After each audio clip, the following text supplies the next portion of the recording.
Good day everyone, I am Lloyd Christian Diabu and I am going to present my magisterial lecture presentation on my research. So the title of my research is The Philosophical Analysis on Anaxagoras Concept of the Nous.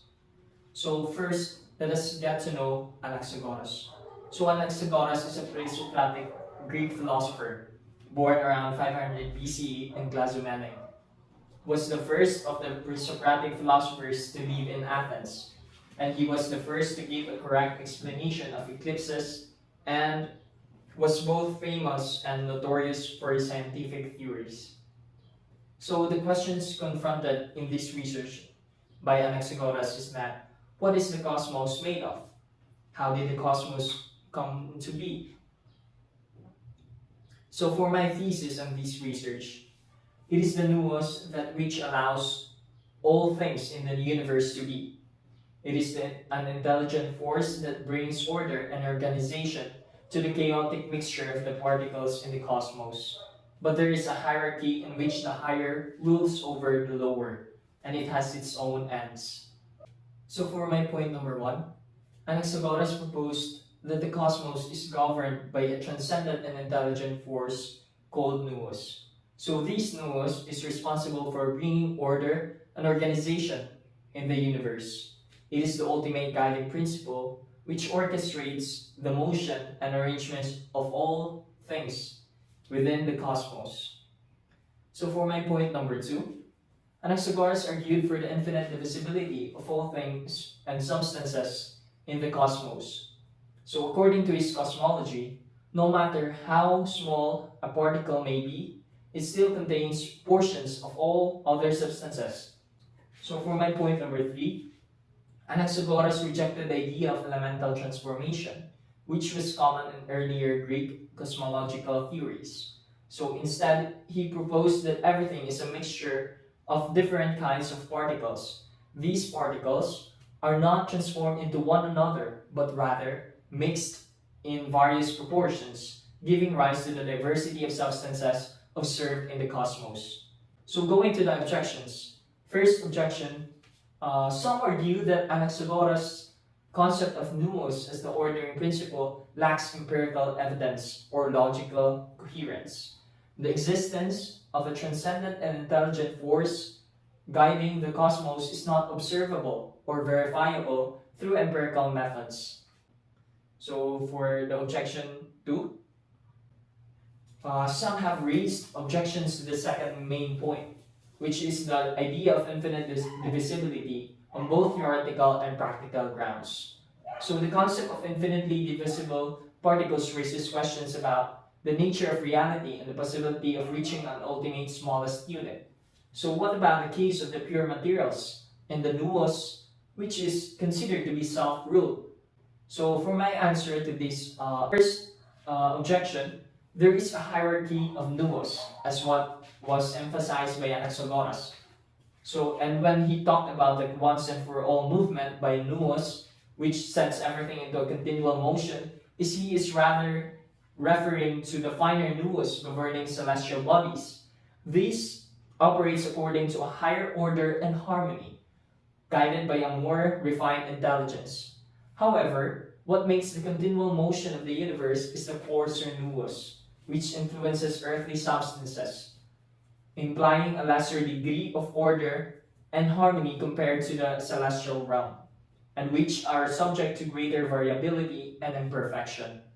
So for my answer to the second objection, Matthews 2002 proposed a solution to the ratio problem, which was raised in the mixture of all things. He holds that the largest amount of stuff in a given portion of stuff is not the largest amount of pure stuff in it by comparison with the amounts of other pure stuffs it contains. So there is no pure stuff since everything contains a portion of everything. For my answer in objection number 3, Anaxagoras, in rejecting elemental transformation, acknowledges the dynamic interactions between different substances in the cosmos. He recognizes that substances can combine and interact in various ways, leading to the emergence of new properties and forms. Rather than being constrained by fixed categories of elements, Anaxagoras instead acknowledges the diverse and multifaceted nature of matter, which can consist of a multitude of different particles in varying proportions. So for my insight on point number 1, in line with the natural philosophy of Anaxagoras, there is really a hierarchy of beings because it is observable in nature. However, nous, which can be translated as mind, is what allows for the organization of the cosmos. There cannot be an organization if there is no mind that sets it in order. Here, we can take a civilization or society for example. Without man and the use of its nous or rational capacity, there cannot be a rational way in how we govern. So for my insight on point number 2, when we look at nature, we can really be amazed at its wonders. How can the food that we eat nourish us? It just means that there is something in it that makes it compatible for our bodies to nourish.